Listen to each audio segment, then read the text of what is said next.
अब आओ अगले पेयर पे। On, upon, onto. इसको समझने की कोशिश करना, हिंदी मीनिंग भी मैं बता देती हूं वैसे तुम्हें। ओन को शुद्ध हिंदी में के ऊपर कहते हैं, अपोन को शुद्ध हिंदी में के ऊपर से कहते हैं, और ऑन टू को शुद्ध हिंदी में के ऊपर ही कहते हैं। इससे बात समझ नहीं आ रही तो मैं बेसिकली ये कहना चाह रही हूं, ओन इंग्लिश में स्टेबिलिटी भी दिखा सकता है और मोशन भी। किसी सरफेस के ऊपर,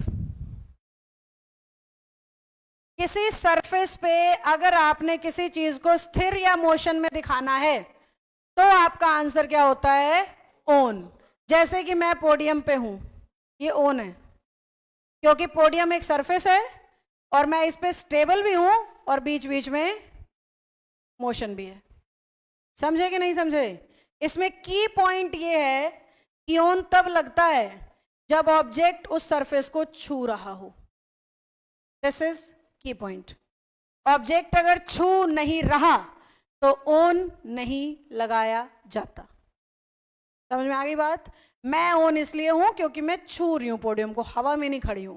आप भी ओन हो क्योंकि बेंच को छू रहे हो, हवा में नहीं बैठे हो। तो हर वो चीज जो सरफेस को छू रही है, this pen is on the lecture stand. Pen एक सरफेस को छूते हुए उसके ऊपर है, तो इस पोजीशन को इंग्लिश कहती है ओन, चाहे स्टेबल चाहे मोशन। पहला भ्रम हमारे बच्चे को ओन लगाते हैं स्टेबल हो तब, उन्हें लग रहा है ओन मतलब स्थिरता के लिए। नहीं, मोशन भी ओन ही है अगर छू रहे हो तो स्टेबिलिटी का कोई क्राइटेरिया यहां पे नहीं है। अब अपोन पे आती हूं। अपोन में करके नहीं दिखा सकती इसलिए ड्रॉ करके दिखा रही हूं। ये पोडियम है और ये मैं हूं, कह सकते हो। इस पोडियम के इस सरफेस से, यानी मैं वहां खड़ी हूं, वहां से मैं जंप करके ऊपर से इधर चली गई। क्या बोला था? करके नहीं दिखा सकती इसलिए ड्रॉ कर रही हूं। अब इतना फिट फाइन होती तो टीचर थोड़ी होती, एथलेटिक्स में होती किधर वापस आ जाते हैं। तो ये हमारा पोडियम और ये मैं, बिना छुए मैं पोडियम के ऊपर से गुजर गई हूं। माना, मैथ वाले नहीं कहते माना एक्स फलाना ठिकाना, तो माना नेहा हवा में उड़ गई। तो ये पोजीशन को इंग्लिश कहते हैं अपोन। बिना छुए किसी सरफेस, ऑब्जेक्ट या चीज के ऊपर से गुजर जाना। जैसे संचित के ऊपर से इंग्लिश गुजरती है रोज, तो फिर धीरे धीरे संचित की अंग्रेजी यूं होने लगी, यानी सेटल होनी शुरू हो गई, टकराने लग गई। पहले तो बाउंसर जा रहा था, अब थोड़ा सा टक्कर मारते हुए जाता है, तो इसको कहते हैं ऑन टू। जब किसी चीज के ऊपर ही बैठ गए हो, चढ़ गए हो, खड़े हो गए हो, लेट गए हो, सो गए हो, कुछ भी है, तो वो क्या है? ऑन टू है। अब ऑन टू भी हमें ज्यादातर बार तभी यूज करना होता है जब एग्जामिनर ना ऑब्जेक्टिफाई कर रहा है। ऑब्जेक्टिफाई यानी अब तो हम डस्टर वस्टर यूज नहीं करते, मतलब डस्टर हो और मैं ऐसे फेंक के मारूं संचित के सर पे, हाँ, तो ये पोजीशन को कहते हैं ऑन टू। अब वो डस्टर लगे और सिर पे ही बैठ जाए, इमेजिन, वो क्या है? ऑन। और संचित झुक जाए, डस्टर गया, वो अपोन।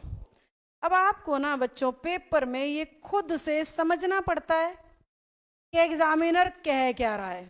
वो ऊपर से गुजार रहा है, वो ऊपर ही टिका रहा है, या फिर बाहर से ऊपर की तरफ आ रहा है। जैसे आप लोग जब कमरे में आते हो सुबह सुबह, आके बेंच पे बैठते हो, ये ऑन टू है।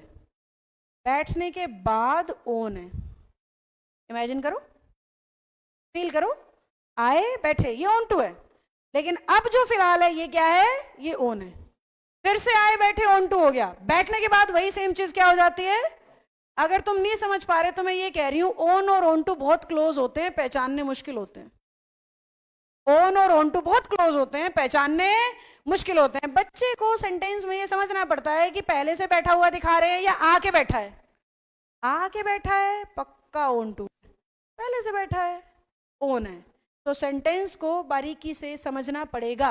अपॉन का ना बड़े आराम से पता लगता है, ऐसे हवा में उड़ता हुआ दिखता है, सर के ऊपर से एरोप्लेन गए, पक्षी गए, ये गया वो गया, सब क्या है। तो upon is quite easy to identify.